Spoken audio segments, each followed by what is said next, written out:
This is Sarah, and I just want to take a moment to speak to you about this week's sponsor, Favor.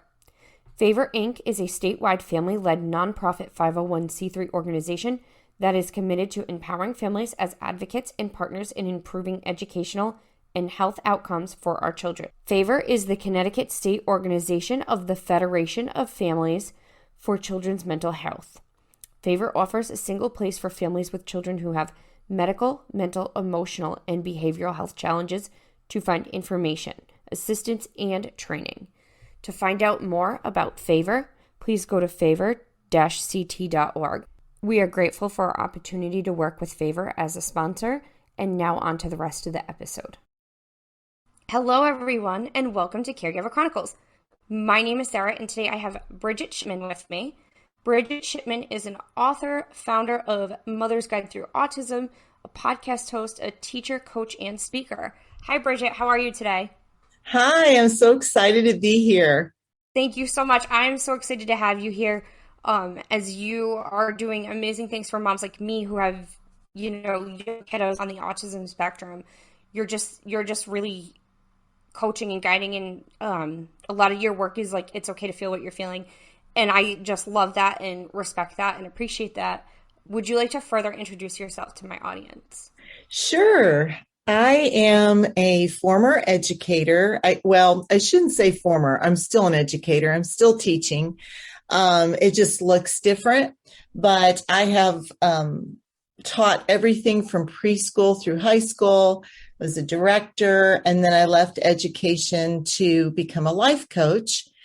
And through throwing a lot of pasta at the wall, I decided that my niche was going to be working with moms in particular who have children on the autistic spectrum, and started a podcast with my son, who is now 30, who is living with ASD, and he agreed. And we just keep creating stuff together.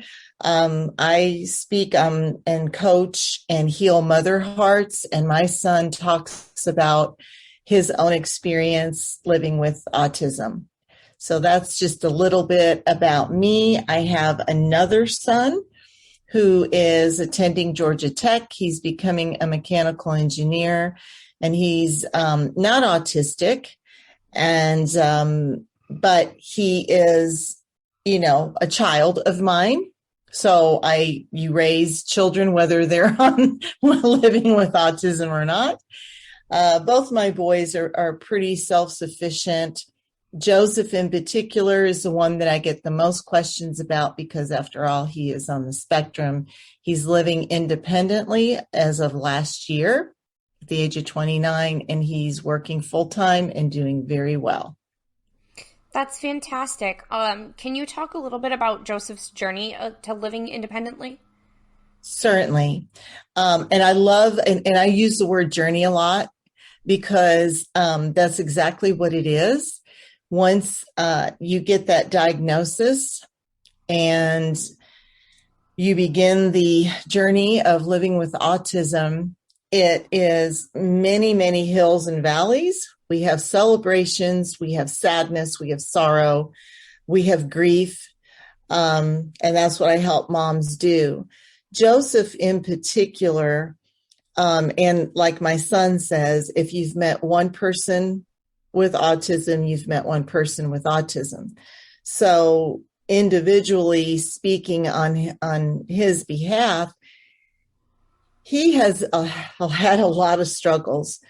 And the journey of his struggles have felt a lot like taking one very small step forward and then taking 3 steps back. So as I saw my son growing and celebrating that, we would get hit with another challenge and then another challenge. And so it often felt like I had just enough time to catch my breath, and then we were navigating through another challenge, right? Another struggle. But eventually, he became independent slowly. So I went with him to finance a car. We opened a checking account. So we did very small steps towards independence. And then handing him very small pieces of responsibility at a time, because he's easily overwhelmed, and he will tell you that. It's very difficult for him to navigate a lot of stress and challenge all at the same time. And that has not changed on the journey. So what has changed now as a 30-year-old man is he now has tools to help navigate, and he understands, look, I operate best living this way. Sometimes you have to walk outside the box of society and do what's best for you and live your life the way that you want to live it. And that's why I admire my son, because he's doing exactly that. And that's okay. And I would like to, see more people do that. He's not a guy. He does not like to get up at the break of dawn with the roosters. Noted. He did that for years at his other job. Now he has a job that goes much better with his sleep cycle and what doesn't stress him out. So that's just the I guess the highlights of the journey. I have a lot more to share, of course, but we would be here all day long. Yeah, no, and I can relate to that in a lot of ways, as far as being a mom and having to leave my job and give up some things that I really, and change my goals for my family, for my children, and what I expected our life to look like and what it looks like now. And I feel like that's just a common thing that autism moms face, and not just autism moms, but moms of any child with any kind of special or different ability, any kind of special need, any neurotypical parent. I had to kind of create my own path as far as what I can do to support my kids and have flexibility. And that's incredibly scary and difficult. And it's hard, and not every parent has the luxury of having another parent with them that can do that. So on your website, you say that you're a safe place to share fears and struggles as a mom. As a mom, I have a lot of those. We have fears and struggles, and you talk about judgment free, and I can tell you that there are times where the internet, I don't know how to say this, but the internet is brutal. Yeah. That's the best way to say it. The internet is brutal. God forbid you share on the internet that you gave your son a juice box or Cheetos, or, had Oreos for breakfast, or whatever it is you had to do to get through the day. The internet will shame you for it. Now, I'm fortunate. I have a lot of supportive friends and family, but I know in mom groups, in autism support groups and things like that on the internet, there can be a lot of shame. I know that there are a lot of autistic adults who I love and support, but they don't like parents of children who are autistic referring to themselves as autism parents, because to them it's hurtful.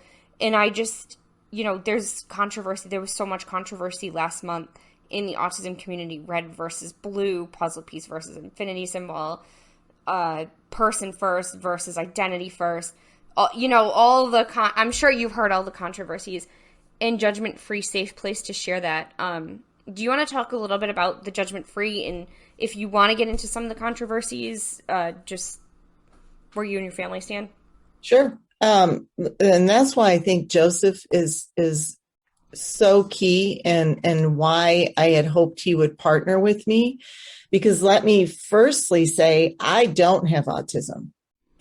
I don't even go there. I don't pretend that I know what it's like to be autistic.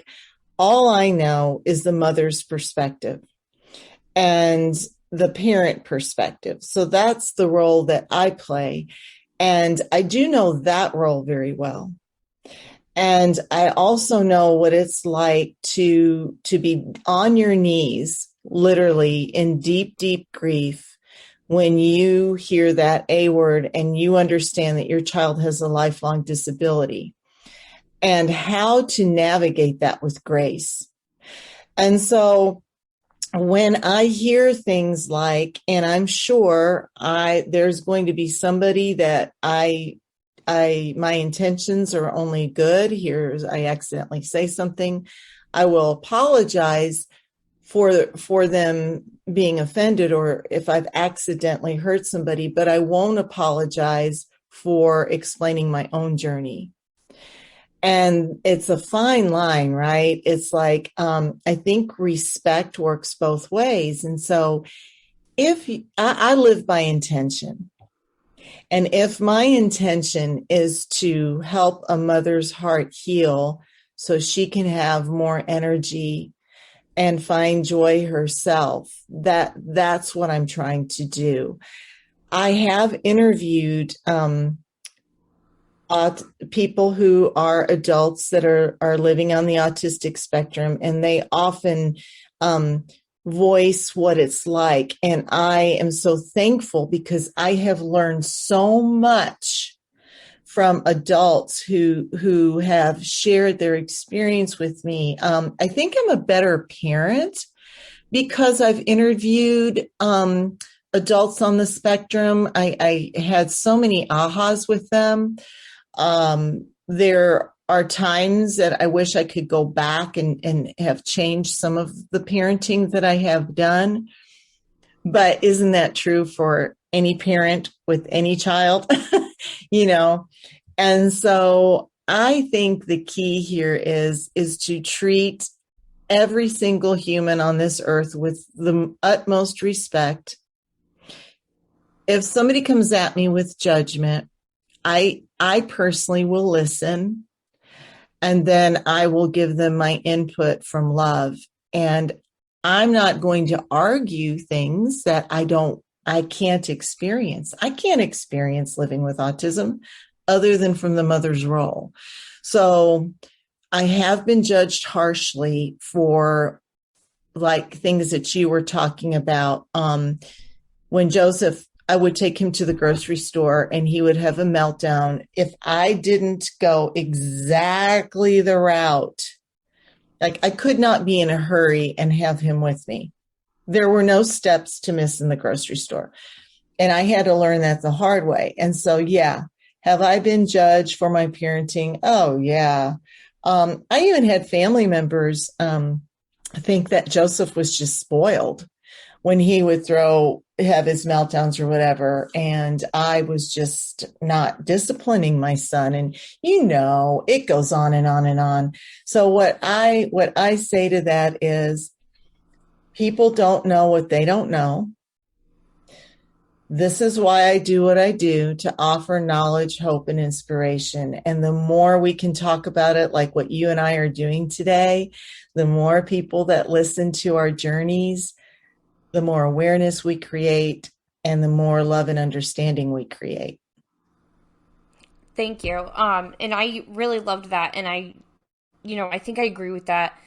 And, especially coming from the place of, I'm not autistic. I have ADHD. So I do understand both my kids have ADHD. I understand that aspect of their brain. But again, how ADHD affects me and how ADHD affects other people with ADHD are not one and the same. Same can be said with autism. Mm-hmm. And it's just, there is just so much judgment and hurt feelings in that community right now. It really is. It's sad because we really could all come together more. And I just appreciate, your stance on, I can only speak through my perspective as a parent, but I'm going to do everything I can to help everyone I can. And I love that. And I have so much respect for that. And I really appreciate that. So thank you so much. That's a lot of what we try to do at Caregiver Chronicles. We try to understand. So how do you help moms when they feel like they're being judged for their kid having a meltdown in the grocery store, or too many juice boxes, or whatever other BS that they could be judged for? You bet. I think it all starts with healing the heart. Moms from the beginning of time have been blamed, and we all, I think, understand that we were called refrigerator moms back in the day. And I had the honor of meeting Temple Grandin more than once, and also her mother. and I took Joseph to listen to her speak, and some of those examples, and I could really relate to Temple Grandin's mother, of course, because she was so harshly judged. I do believe that I wish that I would have had the tools that I'm helping other moms use right now, because I think I would have been able to heal my heart, and I would have known, because I healed my heart, that when somebody comes at me, that I can handle that with more grace. Just exactly what we just talked about. So what I do with moms is I start, and when they start working with me, I'm pretty sure this is across the board. Most moms come to me and they want resources. How do I help my child? They put themselves on the back burner. They don't consider the grief and what we carry around all day long. It's like a heavy bag of rocks that we just continue to carry because we don't slow down enough. And I say we because I did it. And then we just keep going. What's the next resource? What's the next therapy? What's the next thing I'm going to do to help my kid? And then, I'll use myself as this example. Your body will start breaking down. When you don't deal with something, it deals with you. And that's exactly what happened to me. And so I became ill. My whole immune system broke down. I became a type 1. I got juvenile diabetes at age 39. And it's of course, they can't tell me exactly why, but I know in my heart that it was because I was just so stressed out and I didn't take care of myself. And that comes back to me. So if you do your own work, I'm not saying being judged is going to be a cakewalk, but it certainly will not zap you, and it won't trigger you like it does without having done the work, if that makes sense. No, absolutely it does. And I think a lot of that judgment and a lot of that like shame and guilt that we feel in that heaviness, a lot of that leads to burnout. Like it exacerbates burnout. And we already have a task of a lot of times caring for a child who might have complex social and emotional needs, but also might have complex medical needs on top of it, Yeah. and might have physical needs, and might be nonverbal and need constant attention. And that is, I hate calling my kids a burden, but that type of care is a burden. It's not that the person themselves are, it's that the care that they need can be. Right. And when we're carrying that, in addition to judgments and fear and anxiety and stress and whatever else, all of that just exacerbates burnout and can make physical, mental health, emotional health just so much worse for us as caregivers. And the thing is, we have to live to 100. Like, Yeah, I know. And then, like I remember feeling that way, going, nothing can happen to me, because then what's going to happen to my child? And so I also work with moms with fear, and how to crush, I call them crazy monkeys. How do we crush those crazy monkeys? And I can give you a million examples of some of mine that I carried, and they still pop in. And but again, now I have the tools to crush the crazy monkeys. And the other piece is with that judgment, the guilt, all of that is how do we truly practice daily self-compassion? How do you, and it's so hard as a mom, how do you put yourself first so that you don't get the burnout, so that you can, do all the things that we're talking about? Because I can look back at pictures, so many pictures, and I was smiling in them, but I wasn't smiling on the inside. yeah, I was exhausted. yeah. I everything you're saying, I can really truly relate to, as someone who's been on a journey with hitting a point of burnout where I couldn't take it anymore, and someone who's been on a journey to heal my mental self and my spiritual self, and now I'm starting a journey to heal my physical self. It's like but you just can't do it all at once. It's a journey. Self-care is a journey, and it is just like everything else, especially for caregivers. And it's so easy to say, oh, well, don't be so hard on yourself, or, take a nap, or eat right, or just do this. It's so easy to say to do it, but to be at the mental place where you can do it is a whole other thing. And, like you're talking about self-compassion, that's something that I have been working on even before becoming an autism mom. We put expectations on ourselves. So even before my child's diagnosis, I was working on self-compassion, and eventually as I'm going, I'm getting better at it. So I needed this interview today. Well, I'm so glad to be having this conversation.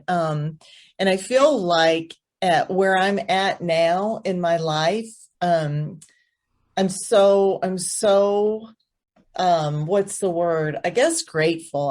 I'll use that word because I am able to give back now. Like, I have these tools, and I think of my 32-year-old self, of who she was, and she was exhausted. She didn't know what was going to come next. She was like, I was in fight or flight, and I chose fight. And when you're down and you're going and going and going, and you're fighting for whatever it is in your life, and for whomever you're fighting for, it will absolutely exhaust you. And so I write about it. I know we're going to talk about my book, but that's one of the main reasons I wrote this book. So actually, this is a good segue to get into your book. Would you like to talk about it? I would love to talk about it. So this book has been living inside of me since Joseph was in elementary school. And what I had noticed back then in the 90s was that, listen, their intentions were pure. And so I love them for it. But my son was autistic, not hard of hearing, but people they didn't know what autism was, right? So they would talk really loud to my son, and which would make it worse, right? Because he's got all these auditory sensory issues. So I would just sit back and I would watch. And being a teacher at heart, I thought, how can I get teachers to understand that if my son doesn't look them in the eyes, he's not being disrespectful. It's just that his vision doesn't work the same brain, so all this stuff. So I had my own life tsunamis. I call them life tsunamis when life is bigger than a problem. It's a true struggle. And so here, fast forward, I'm in my 50s now, and Joseph, who is 30 now, it was a perfect time to do it. So I stopped everything. I stopped coaching. I stopped doing everything, and I dedicated, it took me about 3 or 4 months to write this book. That's all, because it poured out of me. Yeah. And Joseph, I was so happy when he said, sure, Mom, but he didn't know how. Yeah, I'd love to write the book. He has a lot to say, and I had the honor of being Joseph's teacher. So when he was a freshman in high school, I had an aha, and my aha was, oh my gosh, my son has got it going on. But his expressive language, he was not able to let me know that. His written language was like, pew, I just sat back and went, all right, Joseph, someday will be okay. He knows more than what I know he knows. So he agreed, but he didn't know how to get started. So I would just say, hey, well, here's the name of my chapter 1. So he started there, and he took off, and he just wrote, and anyone who reads it will get a deeper understanding of what it's like to be living with autism. From his perspective, he makes it very clear. This is just me talking here. Somebody else may not feel or have felt the way that I do. And so you get two books in one. You get the mom's perspective and you get the child's perspective.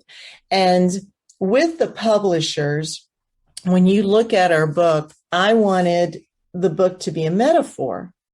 So at first they were like, we've never done that before. We don't know if we can do two book covers, because what I wanted was my book cover to be present and then to literally flip the book over to get the child's perspective, to get my son's perspective. And so, by the way, you can in fact have two book covers and you can in fact flip it. So our book is all about, my half is all about taking the mother on her own journey. I take you back from the time you dreamt of being a mom, what your expectations were, and then I take you through the grief, through the pain, through advocating with kindness for your child, being the team leader for your child. And then we go to self-compassion and gratitude practices. And hopefully by the end of the book, which this book works more like a workbook, you can feel lighter. This is a book you might feel like working on one day, and the next day you're like, whoop, not today. Don't feel like healing today. And that's all right. And then you go to Joseph's and he will blow you away with his brilliant writing and give the moms and any parent and teachers more awareness of what somebody with autism is living with. Yeah, that's awesome. Thank you so much for sharing that. I love the whole concept of the book. I love that it has the workbook aspect because, you know, the work is always there. We all need the improvement. And I love how it has your perspective and your son's perspective and you just flip it over because it's really what it is. It's really, it's in that, you know, that kind of plays back into the controversy of like being an autism parent. Are you actually part of the autism community or are you an outsider? You know, that question, and that's the two sides of the coin right there is I'm not, maybe I don't have the diagnosis, but I've been along on the journey and I can help in my own way with what I know. And your son even just saying, I don't speak for everybody. I only speak for myself, but here it is. Here's what my personal experiences are. And I just think that that's so beautiful that you are both able to do that, get it in writing, have it out, and have it as a resource for so many people. So where can my audience get your book? You can go to Amazon and you can put in A Mother's Guide Through Autism, and the book will pop right up, or you can put in my name, Brigitte Shipman, and it will pop up, or even Joseph Shipman. And we did a very reasonable, it's not a hardback book. It's meant to be a workbook. So it's not a hardcover. So it is cheaper. And I wanted it that way. It's also for sale in ebook. So I wanted it to be cost friendly, or things are kind of tight for everybody. And when I started to write this book, I said, I want to reach as many moms as I can. So that's where you can go to buy our book. You can also go to our website, mothersguidethroughautism.com. You can learn more about us. You can follow us on social media. Everything, it's really easy because everything's Mother's Guide Through Autism. Awesome. Yeah, that's where you Thank you so much for that. And thank you for keeping the book affordable. A lot of families with kids on the spectrum really struggle for resources, and that, you know, people don't realize the cost, the out-of-pocket cost, even when you have insurance, sometimes even with multiple insurances, the out-of-pocket costs and, you know, the layers of therapy and special needs equipment and things like that. Obviously you would understand that being a parent, but that's something a lot of people don't get who aren't in that community, that it just costs more to raise a child on the spectrum, unfortunately. But I do want to touch back on one thing that you said when you were describing your book, and you talked about advocating with kindness. Yes. That can't always be easy. Can you talk a little more about that? I think it's seldom easy. I would put the percentages of that being easy very, very low. Um, I I come from education, and what was interesting to me was when I would, from both sides of the spectrum, right? Everyone's there for the best interest of whomever it is, where they're representing a child, teacher, parents, and sometimes teachers come in defensive, and I, as a parent, am going, whoa, I haven't even said anything yet, and you're not happy. And so what we don't know what anybody's experience has been before a certain meeting, right? I was told all kinds of things, like my son wouldn't be able to go to traditional school. That was before inclusion, what was really going on. But I decided that I was the team captain, and it was my responsibility to lead the team with kindness. Did I get treated poorly? Oh, I write about it in the book. I have example after example of that. You bet I did. But every meeting I would leave and I would think, okay, so what am I going to do now? Because at the end of the day, I'm going to get what my child needs. Because my child is going to be a productive person and live their best life. And it's my job to make sure that that happens. And it's a very, very challenging place to be in when you're advocating for your child and somebody is unkind to you and all you want to do is help your kid, right? Absolutely. Then I've seen other parents and they would call me up and I'm gonna this and I'm gonna that. I'm like, whoa, whoa, whoa. If you walk in like that, you're already gonna have doors shut. We're trying to crack this door open and get what we need, right? So how's the best way to do that? We expect the professionals to have all the information. That's not true. They don't know our child like we know our child. They read about it in a book. They have very little training, which is another whole story. And then we expect them to know everything about our kid, and they don't. So I always showed up with resources. I was always a leader, and I led the team, even on those dark times when the folks that showed up were not interested in helping my child. So that is what advocating with kindness is. It's to know what the big picture of everything is that you want to get accomplished. And if one way doesn't work, then we've got to navigate and find another way.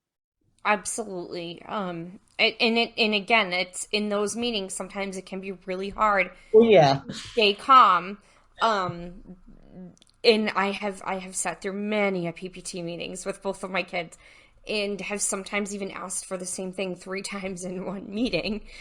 I understand you're saying no, but here's my data to back up the why. And then I still understand that you're saying no, but here's my data to back up the why. And sometimes that's a thing. And there has been times where I've sat in PPT meetings and I've had a BCBA sit there across from me and not know an acronym related, or a word that was related to the diagnosis of autism. And with me having a medical background, there were things that I just knew, which was good for me to have that background. I don't have the education background, but, so there's been times where I've had to educate them on what an acronym or what a medical term meant as we're going over evaluations and talking about them. And I've had to explain to them, well, this actually means this. And yes, they do that, or no, they don't really do that. Only on rare occasions have I seen blank, or yeah, they actually do that all the time. You're just misinterpreting what that means. And that sometimes can be a hard approach to take. Yes, it can, but thankfully you're able to teach them something, and you're going to run across folks who are, and I'm doing quotations, you can't see me, professionals that simply aren't good at their job. You're going to run across teachers that aren't. Absolutely, on this journey, you will experience that one time or another. So what I'm encouraging is to have a toolbox and have that all set up before you ever enter that situation, so that you're not just struck with, oh my gosh, are you kidding me? Or that shock feeling, or the, oh my gosh, what am I going to do? It's just that horrible feeling of when you clearly can see that your child is not being served. Yeah. Yep, absolutely. And that's another reason why I'm a huge advocate for having a binder and having data, like how did my kid do throughout the day? When were his highs, when were his lows? What happened before or after, and having that data and putting that in the binder. Putting a month's worth of data in the binder and saying, look, it's, you guys don't serve lunch till 12:30. He gets cranky at 10, maybe he needs a snack. Or whatever it is in there. There's so much that you can do as a mom, and that's in that aspect that we don't always realize we have that power, but we really do. Just keeping the data, that's so important. It sounds boring, but it's important. Yeah. So my next question for you, what is the best advice you have for moms who have maybe a young kiddo or an older kiddo who's just been diagnosed with autism? Mm. Yeah, that's a on your knee moment. First thing I say to mom, with all my love as a mother to another mother's heart, is you're going to be okay. It's going to be okay. And it is going to be a journey, and it's going to be tough, but take a breath. It's going to be all right. And let's start moving forward on this journey, one tiny step at a time, because the first thing is feeling that pain. And it's okay to be sad. It's absolutely essential that you heal your heart. And there are resources out there, and get support, have support. If you don't have it within your own family, look for support, look for conversations like what you and I are having today. It's out there. There are people who have private support groups. I have one. Join it. Don't try to do this alone. Don't be the wolf, the lone wolf out there that is trying to figure all this out. Find support, know it's going to be okay, and just know that you've got to practice self-compassion and self-love to get through this journey, to get to a happy place on the journey. Thank you so much for that. And I really agree with the support group. And finding support. Even though my family was pretty supportive, I had ABA resources and a pretty good amount of resources. I still was very reluctant to join a support group, and when I did, it was life-changing for me. It led me to know some of the best people I know, and it led me to really make advocating for my son just level up. So find a support group, and if you're in a support group and it isn't what you're looking for, maybe find a different one, because there are lots of them out there. There's lots of resources to find support groups in your area as well. And I just want to touch back on that. So do you have any, or what is your best advice for moms maybe who have a child who's on the spectrum, who's transitioning to adulthood on the spectrum? Because that's something we just don't talk about enough and hear enough about. I agree. And a lot of us that have gone through it have just, done our best, and, you wing it and you hope for the best. I know for me personally, what worked with Joseph is to let go of expectation of what society, the timeline society puts on people. And also for him to be okay with not knowing what he wants to do and breaking down the choices. Right. So I don't know if I want to go to college, so I'll try that. Don't want to go to college. I don't know what I want to do with the rest of my life. Well, that's true for most young adults. So I broke it down. I simply tried to make it as small as I could for him. And I said, okay, if school's not your thing, I'm cool with that. But we are going to get a job. So wherever your child is and what their capabilities are, and that can look a million different ways. Listen, there are moms out there who have created jobs, have created businesses to employ our kids. They're out there. I mean, just it's no different than when you're starting elementary school. You come up with a plan, be able to monitor and adjust the plan, and let your child feel good about themselves. The whole way they deal with so much self-doubt and self-criticism because they know they're not hitting the timeline marks. They see kids they went to school with that are doing other things, siblings that are going to be what they consider passing them. It's not about that. It's about your child feeling like they matter, that they are worthy, and their timeline is their own timeline, and to respect the development of that young adult. Absolutely. I really like that and I really appreciate that. And, me being a 36-year-old mom, still not knowing what I want to do when I grow up. It's not uncommon. Still don't know. And I know a lot of people who have retired and have encore careers or, have started this way and have gone and done something totally different and, went back to school or didn't go to school and learned a trade after 4 years of college or 6 years of college. Just, so it's really, life's a journey, not a race. There's no Enjoy it. passing, there's just going. Enjoy it, right? Yes.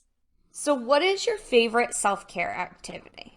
I really, these two kind of go together. I started with practicing gratitude, just little pieces of gratitude. And I would, before I put my feet on the floor, I would think of, it doesn't matter whatever you're grateful for. It's individual, right? And then I would feel my gratitude. And then I would ask myself, who do I want to be today? And then and I would picture it, I would visualize it, and then I would put my feet on the floor and I would start my day with gratitude. And then I would make sure that you have, even if it's 5 minutes, it is all about you. It is all about you. I don't care what that looks like. If you saw your best friend super stressed out, completely drained, exhausted, how would you treat her or him, right? And so you go do that for you. Like, oh, can I get you tea? What can I do? What can I do to soothe you? It depends on the day and what you're craving, and then go do it. That's awesome. That's wonderful. I've been a big fan of the gratitude journal as for like my mental health. I have my little what are 5 things that made you feel great today. I tend to do my gratitude at the end of the day, Mm-hmm. which I guess there's no right or wrong to that, right? I tend to do There it at is the end of the not. day. Yeah. Yeah. I tend to save like meditation for the morning because that's kind of been my big thing, especially with the Reiki. My morning meditations have been like super healing and calming, and my gratitude journal. Those are just some things that I enjoy for self care, and it's funny because there's similarities in self care, and there's no right or wrong in how to do them and how to achieve them, and that's the beauty of it. And a lot of times you can squeeze it in to your day, and gratitude is a big one because when you learn to practice that, you have the moment of, okay, there's food everywhere, but at least my kids ate. You know what I mean? That's At right. least we all got a hot meal. Like, That's there right. might be food everywhere, but everybody is eating. So, Yeah. just things like that. I feel like gratitude is just a great thing to practice no matter where you are in life or what circumstance you're in, or rather than try to channel your frustration into at least Yeah. At least we have, and that at least can turn to thank God we have, or I'm grateful we have, whatever it is. So, I love it. I absolutely love it. Is there anything else you'd like to share with my audience?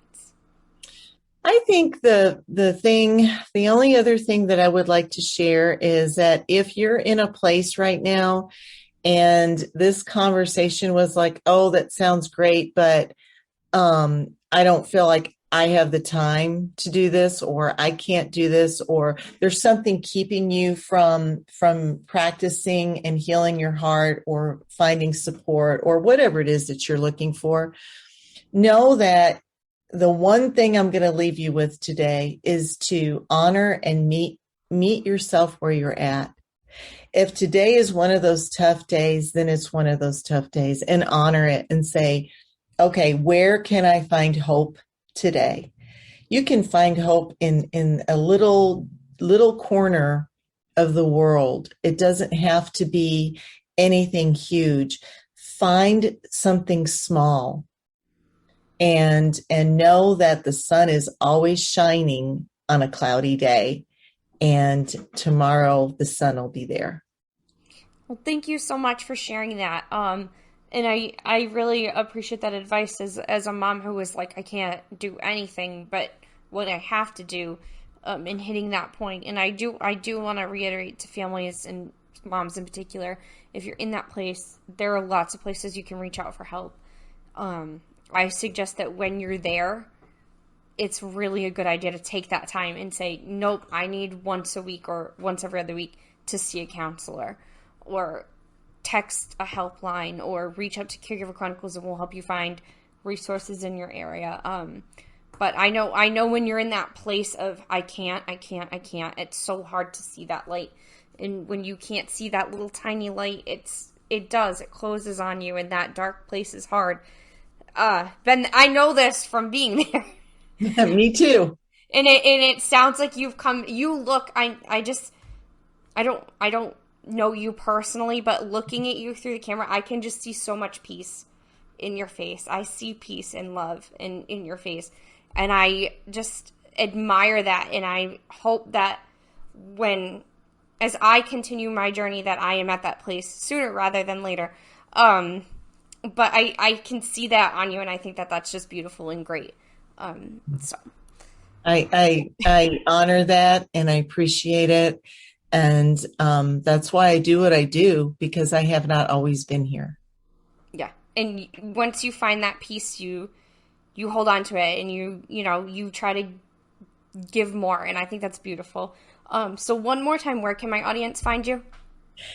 You can go to mothersguidethroughautism.com. You will find our podcast, Mother's Guide Through Autism, .com, or you can join our private Facebook group if you're looking for support. You can go to Amazon and buy Mother's Guide Through Autism book. We have a lot of things that we're doing. And if you just go to our website, mothersguidethroughautism.com, you will find us. Awesome. Thank you so much, Bridget. It was really a pleasure talking to you. And I hope that you're willing to come back down the line. I'd love to have you back on. I feel like we just have so much in common and so much to talk about. So, it would be my honor. Thank you. No, thank you. And that will wrap up this week's episode of Caregiver Chronicles. You can actually email me at caregiverchroniclespod@gmail.com. You can find us at Caregiver Chronicles on Facebook, Caregiver Chron 1 on Twitter, Caregiver Chronicles 2 on Instagram. You can hear us on multiple platforms. And if you like what you've heard today, please share it with a friend. If you know a friend that needs to hear this, please share it with us. Give us a like, a rating, a review, and we'll see you next week.